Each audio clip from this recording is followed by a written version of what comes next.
Le marronnage s'exprime à travers la fuite des esclaves dans l'intérieur de l'île, à proximité des habitations, ou encore par la tentative de retour au pays d'origine. Nous sommes à la longère de Saint-Paul en 2016, où nous vous présentons l'une des premières expositions immersives sur la fuite des esclaves à Bourbon au XVIIIe siècle.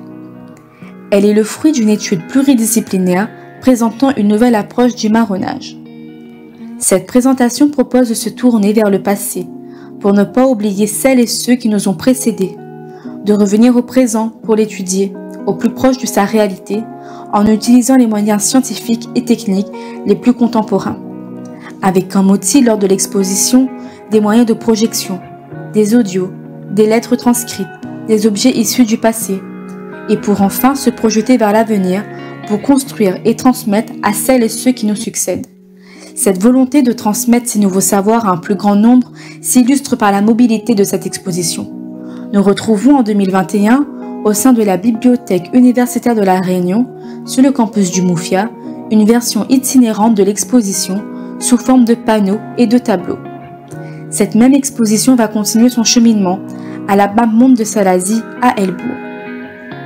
Aujourd'hui, nous découvrons à la mairie annexe de Helbourg Salazie au cœur du royaume marron de l'intérieur, présenté par sa commissaire Charlotte Rabessal, anthropologue et linguiste, travaillant sur les toponymes d'origine malgache à La Réunion. Cette exposition fait suite à une première exposition qui a eu lieu à l'espace Fidel Fuma de Saint-Paul, qui était plus générale. Et là, dans cette exposition-ci, on s'intéresse en particulier à Salazie, c'est une commande de la ville. Cette exposition représente un point important dans mes recherches sur le marronnage, qui ont débuté il y a plus de 20 ans maintenant, parce que Salazie a reçu donc le premier royaume de l'intérieur, la grande organisation marronne. Et là, nous avons une vision presque complète des activités des marrons, de la manière dont ils ont pu survivre pendant tous les siècles d'esclavage. Le marronnage n'est pas un mot réunionnais.